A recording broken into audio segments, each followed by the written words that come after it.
Gloria al Señor, la peña de Oreb que está brotando, agua de vida saludable para todos nosotros. Cristo es la peña, esa roca que le seguía, como explican en la carta de Primera de Corintios 15, que Pablo declara ahí, tiempo tan especial de un pueblo elegido, del pueblo de Israel.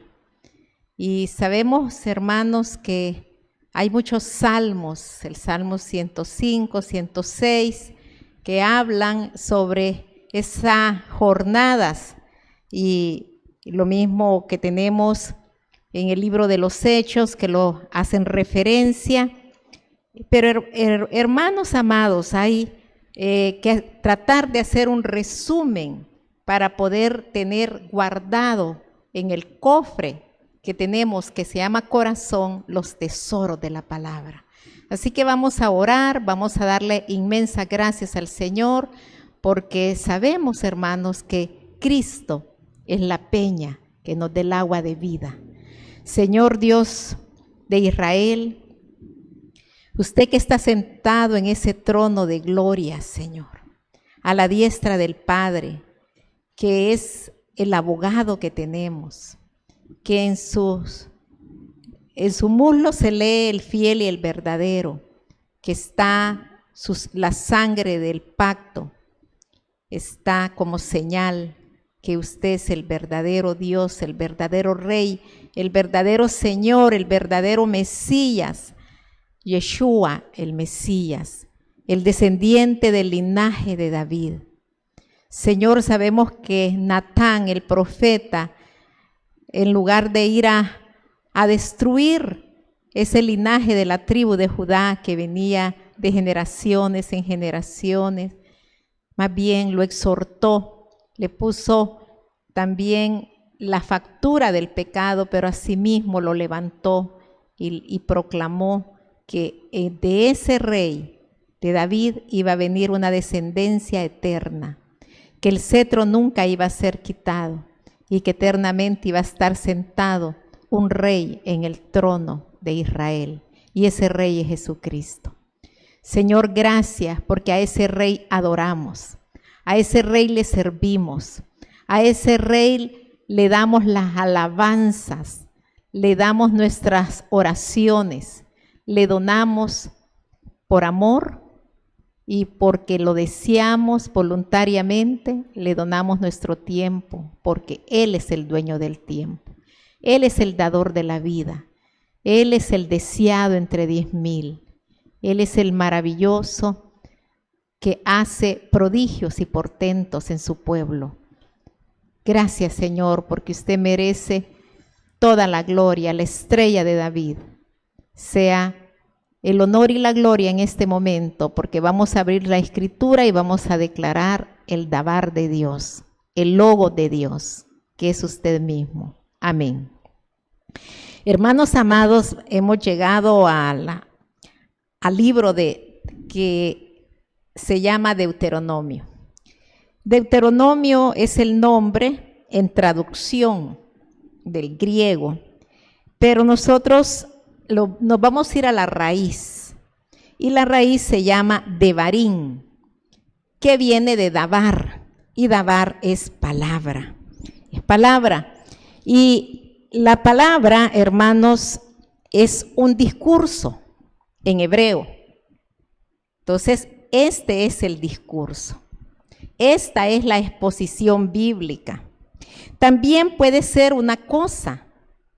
Imagínense, la palabra puede ser una cosa y se materializa. Y como dijo Juan, ¿verdad? En el 1:1, Jesús es el logos del Nuevo Testamento. Es la palabra del Nuevo Testamento y el dabar del Antiguo Testamento. Porque en el principio era el verbo, era el dabar. Hermanos, la palabra dabar es el mandamiento, es un reporte, es un mensaje, es el verbo.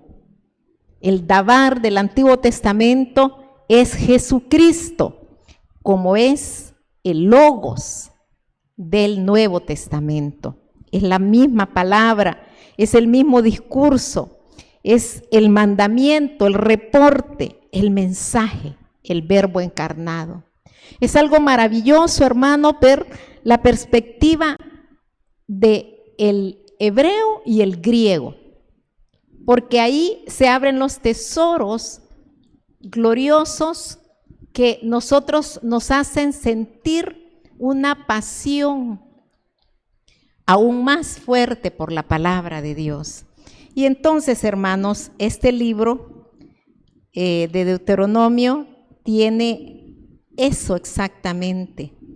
4 discursos de Moisés. Es la despedida del profeta Moisés. Es como la condensación de su vida y de los hechos más relevantes. Y me llama la atención, hermanos, que en los 40 años, porque este era ya justo el último año, estaban al este del Jordán, al este del Mar Rojo, y estaban recién, habían ganado las victorias sobre lo que es los reyes de Og y el rey de Sebón. Y vemos nosotros, hermanos, que esos eran unas batallas terribles, pero Dios estaba con Israel y vencían a esos grandes ejércitos. Y Moisés estaba despidiéndose con 4 discursos. En el primer discurso, que es el tocante a este momento, pues porque no vamos a poder hablar de los 4 discursos en esta exposición, vamos a ver cómo Moisés hace la introducción de su oratoria y el llamamiento a su pueblo para que ordenen sus vidas de acuerdo a la voluntad revelada por Dios durante 40 años. Y se los pone así de radical. Dios es un Dios de pactos, de promesas, donde esas promesas y esos pactos están revelados en estatutos, en mandamientos y en preceptos, en ordenanzas irrefutables. Ninguna se puede despreciar. Nadie puede decir, este mandamiento es muy pequeño, yo no lo voy a cumplir. No, hermanos, es un honor cumplir las ordenanzas de Dios. Entonces, hermanos, aquí tenemos que en la oratoria de Moisés, como él era el legislador, él era el ministro, el presidente, digamos, el que Dios usó para dar las leyes a su pueblo, el código civil, el código de moral, el código de la comida, el código de la adoración. Y hermanos, eso se lo entregó a Moisés, a esa mente privilegiada, a ese corazón renovado por cada segundo de su vida en cuanto que recibía la palabra directa de Dios. Se puede imaginar la iluminación que tenía ese hombre como ser humano, algo increíble, superada solo por Jesucristo, ¿va? Que dice que vendrá un profeta como yo, dice, a él oír y el que no lo oiga va a morir. O sea, se pone a la par de Jesucristo. Claro, yo pongo arriba a Jesucristo porque Moisés cometió pecado, en cambio Jesucristo no. Y de eso es lo que quiero hablar. Fíjense que en los discursos de Moisés, en ninguno menciona los otros pecados de Israel, aún de él. Y hermanos, creo que para entrar a una reunión de reconcilio en la familia, en el hogar, con los hermanos, con el marido, con los trabajadores, con el prójimo, nunca hay que poner de frente los problemas que ya no se pueden resolver, que ya pasaron y que ya se dieron y que ya hubo una gran destrucción y entonces ya no hay nada más que aceptar aquello y amar al pueblo, amar a la persona y ya no estar buscando un remedio que ya no se puede dar, porque ya está hecho, y lo hecho ya es una verdad que no se puede borrar ni retroceder los días ni las horas y querer componer algo que ya estuvo. Solo debemos de aceptar humildemente esos hechos. Pues en 40 años hubo eventos, pero de los dos eventos más fuertes que marcaron la vida del pueblo de Israel hasta este día, el primer evento fue el becerro de oro, donde danzaron y le dieron vítores y le dieron la gloria a un animal que sale del oro, de la fundición de las joyas, y pues a ese le rindieron el culto diciendo que los había sacado de Egipto el dios Apis, el becerro. Eso llenó de ira a Moisés, sabemos todos, quebró las tablas, pero Dios pues vuelve Moisés y se intercede, y Dios de nuevo da la oportunidad de unas nuevas tablas, de la renovación del pacto. El otro evento desastroso hasta este día está sufriendo consecuencias Israel, es los exploradores, números 13 y 14. En donde, hermanos, vemos que ellos decidieron, y ahí es donde Moisés comienza. Fíjense que aquí Moisés en la revelación de la voluntad de Dios y la exhortación de guardar los mandamientos, ¿verdad? En su discurso no habla del becerro. Solo habla, hermanos, de que ellos estaban en Horeb y que Dios le dijo que buscara hombres sabios a través de Jetro, ¿verdad? Que Jetro lo aconseja, y él no menciona aquí a Jetro, pero sabemos que Jetro fue usado por Dios para buscar jueces y hombres sabios, y que estos iban a ayudarle a gobernar a ese pueblo de millones. Y vemos nosotros que lo del becerro no lo menciona, porque ya habían pasado 40 años del becerro, pero sí menciona lo de los exploradores, porque por los exploradores, por los observadores, esos 12 que decidieron ir a espiar la tierra, por esos anduvieron 40 años. Si esos no hubieran traído el reporte tan horrible, tan desastroso, donde saben qué decía, aquí lo dice el discurso, que Dios los aborrecía, porque les había tendido una trampa, que mejor hubieran sido para ellos quedarse en Egipto comiendo pepinos, cebollas, pescado. ¿Por qué? Porque, hermanos, ellos estaban en Gosén, y Gosén salía de la tierra, los pepinos, las cebollas, el Nilo inundaba esa zona, y pues había pesca, y ellos pues se sentían como esclavos dichosos, porque la tierra misma les ofrecía la comida, el agua misma les ofrecía los peces.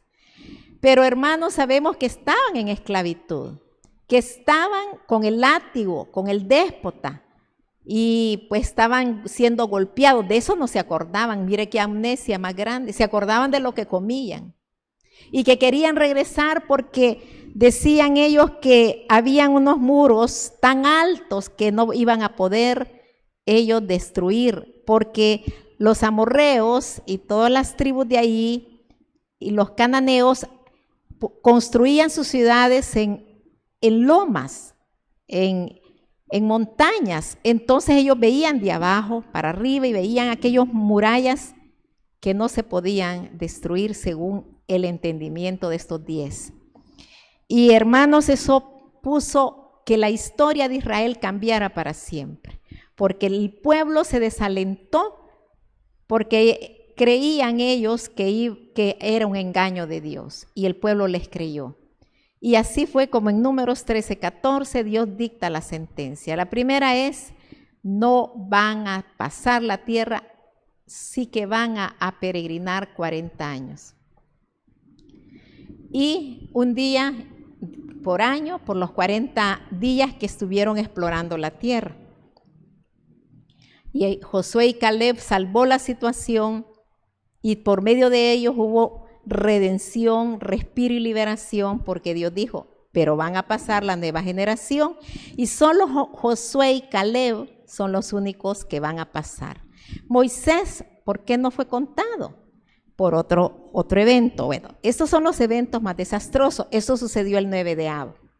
Y el 9 de Av lo tenemos el próximo jueves. Es un ayuno nacional en Israel. ¿Por qué? Porque por ese día lloró Israel y sentenció 40 años. Y la nueva generación es la única que iba a pasar y la vieja generación iba a morir en el desierto. El 9 de Av fue cuando Nabucodonosor en su tercera invasión en el año 586 a.C. destruyó el glorioso templo, la casa de Dios, la casa de oro, la destruyó, la incendió, la profanó y destruyó toda Jerusalén, incendió el templo y llevó cautivos aún más judíos, porque había llevado cautivos a Daniel, a Azarías, a Misael y todos los que estaban, los sabios que estaban en su palacio. Y luego en el año 70 después de Cristo, el 9 de Av también es la destrucción del segundo templo por Tito de Roma, Tito Vespasiano. Luego, en el año 1939, el 9 de Av, Hitler firma la resolución final contra el pueblo judío para ser sistemáticamente destruido en la Shoah, que es la palabra hebrea para decir holocausto.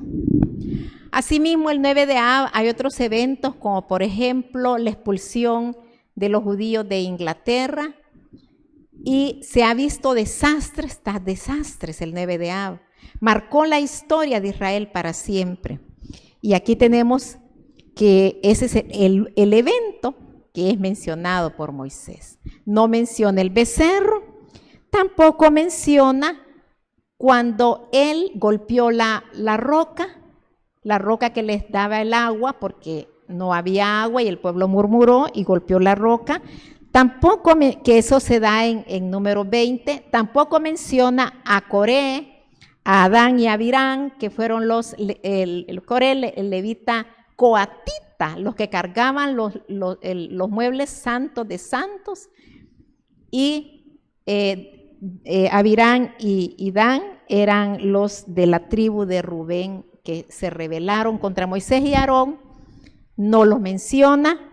Tampoco menciona, hermanos, lo que es las serpientes ardientes que del pueblo murmuró y las serpientes los empezaron a picar y la gente moría, ¿verdad? Y tampoco menciona, hermanos, la fornicación, que 24,000 fueron ahorcados por los que no fornicaron y por ángeles que bajaron del cielo. Pero Pinjas o Fines, como sale en nuestra Biblia, fue el que lanceteó, ¿verdad?, a Cosbi y al Simonita, para parar todo el celo de Dios, y el celo de Pinjas fue algo maravilloso, y Dios hizo un pacto con Pinjas eternamente, que son los que van a administrar el tercer templo. Y vemos nosotros, hermanos, que esos hechos no los menciona en su discurso final, donde él hace un resumen de lo que Dios quiere que finalmente el pueblo de Israel tenga bien presente. Es como cuando usted quiere dejar las últimas palabras antes de morir.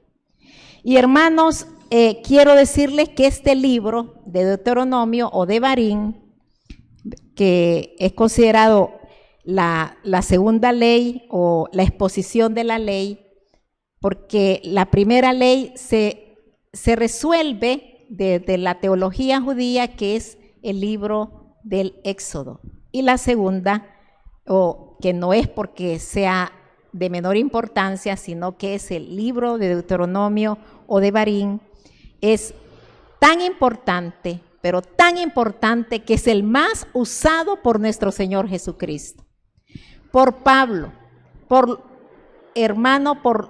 los sabios. Los reyes tenían que andar cargando este rollo debajo del brazo. Es el que se pone las citas bíblicas a las entradas de las puertas de todas las casas judías, de todos los palacios, de todos los lugares donde haya una alcoba judía, una habitación judía, donde se coma, donde se sesione, pues ahí está el libro de Deuteronomio presente. Entonces, este libro es el más usado por los sabios como una espada porque en el hebreo estamos nosotros creyendo, tal como dice el libro, que la palabra de Dios es una espada de doble filo. Entonces, en el griego se revela algo precioso. Tenemos la palabra griega que es logos, que es palabra, y rema. Y rema, hermanos, es la espada, es sacar del logos una porción y usarla en el momento determinado. Y de esto quiero hablar porque vamos a ir al libro de Mateo para ir finalizando nuestra exposición bíblica. Vamos a ir al libro de Mateo para ver el rema de Devarim, la espada de Devarim, que la usó nuestro Señor Jesucristo. De logos, de toda la palabra, usted entresaca un consejo, una exhortación y la levanta y la proclama, ese es el rema. Eso es usar la palabra profética para su defensa, para exhortar, avisar, corregir en justicia, para dar sabiduría, para dar entendimiento, para discernir los tiempos, para que el hombre de Dios sea preparado para toda buena obra. Entonces vamos a ir al rema del consejo y de la espada del Espíritu que Jesucristo mismo usó contra Satanás. Y por eso vamos a ir al libro de Mateo y dice así, y sabemos nosotros que este era el principio de su ministerio, ¿verdad? Entonces Jesús fue llevado por el Espíritu al desierto para ser tentado por el diablo. Fíjese que el mismo Espíritu hace que las cosas se den. Aunque nosotros decimos, no, yo no quiero pasar por el sufrimiento, no, yo no quiero pasar por el COVID, no, yo no quiero pasar por el fallecimiento de un ser querido, no, yo no quiero pasar por una ruina. Hermanos, Dios tiene su vida y mi vida en sus manos. Y el destino de nuestras vidas prácticamente no está en nuestras manos, sino que está en la voluntad de Dios. Nosotros creemos, hermanos, que las decisiones que tomamos son nuestras decisiones, claro, pero finalmente quien decide por nosotros es el Señor, porque si Él nos permite, se dan las cosas, y si Él no lo permite, hasta ahí es nuestro Padre. Es nuestro Padre. Si Él da permiso al enemigo que venga y ponga alguna enfermedad, la pone, mire, está bien claro. Es por eso, hermanos, que los judíos, los sabios, y también nosotros los que estamos creyendo que solo la Biblia tiene la razón y tiene la verdad y es el escudo que nos protege, no vamos a confiar en los milagros creyendo que el milagro es el todo. No, hermanos. Y les voy a decir por qué. Porque Dios le da permiso a Satanás de ponerle enfermedad. Pero también Satanás, como él tiene el permiso, la puede quitar. Y es por eso de que muchas enfermedades, de muchos dioses ajenos, de muchos dioses del diablo, quitan enfermedades. Porque Satanás la pone y Satanás la retira a su voluntad, porque viene autorizado por Dios. Entonces la gente dice, ay, me sanó tal Dios, ay, me sanó tal la petición y la peregrinación que hice para esos dioses raros, extraños y diabólicos. Hay sanidades. Yo he preguntado en los lugares de Europa y de Asia que han dado, que si hacen sanidades los dioses fuera de la Biblia, y hacen sanidades. Porque el diablo pone la enfermedad, el diablo la quita. Entonces, ay, el Dios me sanó porque hice esto, porque le puse la ofrenda, porque, ay, imagínense nuestros antepasados hasta ofrendando vírgenes y sacándole el corazón y ofrendándolo a los dioses paganos. Entonces, hermanos, estamos avisados, ¿verdad?, que Jesucristo hace milagros de sanidad cuando usted le pide a Jesucristo. Pero si usted le pide a otro ser, a otro instrumento fuera de Jesucristo, es diabólico. Entonces ahí usted puede recibir una sanidad, pero el diablo es el que ha retirado la enfermedad. ¿Ok? Sigamos. Entonces dice así, fíjese, Jesús fue llevado por el Espíritu al desierto para ser tentado por el diablo, y después de haber ayunado 40 días y 40 noches tuvo hambre. Y vino a él el tentador, mire, el torciador, Hasatán en hebreo es torciador o tentador, y le dijo: si eres hijo de Dios, di que estas piedras se conviertan en pan. Él respondió, aquí está Deuteronomio, lo que yo les decía, hermano, todos los sabios hasta este día, por siglos, han usado Deuteronomio en mayor frecuencia y memorización, y la palabra rema ha salido más de este libro que de los otros santos y bellos e inmaculados textos, porque todo es importante en la Biblia, pero estamos hablando de la vida práctica, que la espada, la rema, el rema que usted va a usar. Y Deuteronomio 8:3 le contestó Jesús, le dijo: escrito está, no solo de pan vivir el hombre, sino de toda palabra que sale de la boca de Dios. Aquí está Devarim 8:3.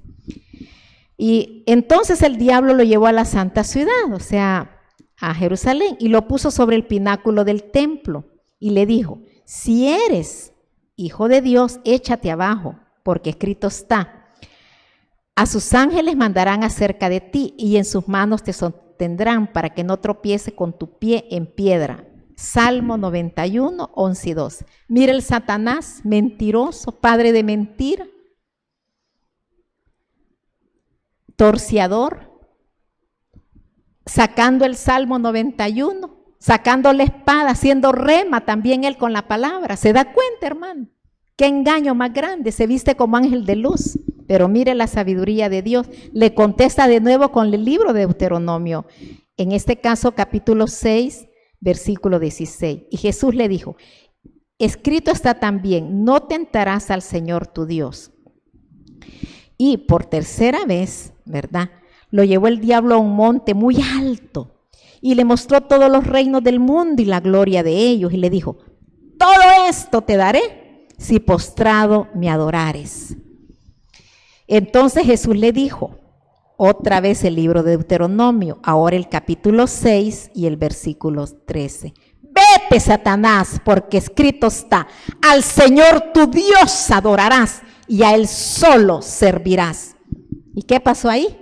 Vean el resultado. El diablo entonces lo dejó y he aquí vinieron ángeles y le servían. Hermanos, qué maravilloso, qué triunfo, qué victoria, qué vencedor, el invencible, el soberano, el altísimo, el todopoderoso, el que gobierna los cielos y la tierra, el que le da permiso también al diablo de actuar. ¿Por qué le da permiso? Sin el permiso del Señor, el diablo no puede hacer nada, porque es un enemigo vencido, derrotado. Está confinado a las tinieblas. Viven sus seguidores en cárceles de tinieblas, y un día van a ir al lago de azufre todos ellos y sus seguidores. Y con esto, hermanos, quiero que entendamos que el reino de los cielos tiene un pase de ingreso. Así como usted necesita comprar un boleto para entrar a ver una película, a los que les gusta el fútbol, los parques de diversión, el pase para entrar al reino de los cielos es el que dice Mateo 4, Jesucristo lo dijo, en Mateo 3, 2, en el versículo 10 y el 7, y ahora lo dice de nuevo en Mateo 4, versículo 17. Desde entonces comenzó Jesús a predicar y a decir: arrepentíos, porque el reino de los cielos se ha acercado. Y el 19 habla ya a sus seguidores, empieza a buscar a sus discípulos. Venid en pos de mí y os haré pescadores de hombres. Hermanos, este es el llamado vigente para esta hora. Esta es la palabra rema que el Señor está usando para nuestra vida. Esta es nuestra espada, que nos arrepintamos y que seamos seguidores de Cristo y que nosotros vayamos a pescar almas. ¿Por qué? Porque el reino de los cielos se acerca a nosotros cuando nos arrepentimos, cuando le seguimos y cuando buscamos las almas para Cristo y se las arrebatamos de las tinieblas. Le damos gracias al Señor, hermanos. Tengan un precioso tiempo, 24 horas deliciosas, porque llamarás a mi Shabbat delicia, lo llamarás reposo, y los haré comer en la silla de los príncipes, el banquete espiritual del maná del cielo y del agua de vida, de la peña de Oreb, que nos da esa agua, que nos da vida y vida eterna. Que Dios me los bendiga y nos vemos en nuestra próxima jornada de estudio, que comienza mañana a las 9 de la mañana, de 9 a 12, y por la tarde el cierre del Shabbat. Sea la paz y Shabbat Shalom. Hasta nuestro próximo programa.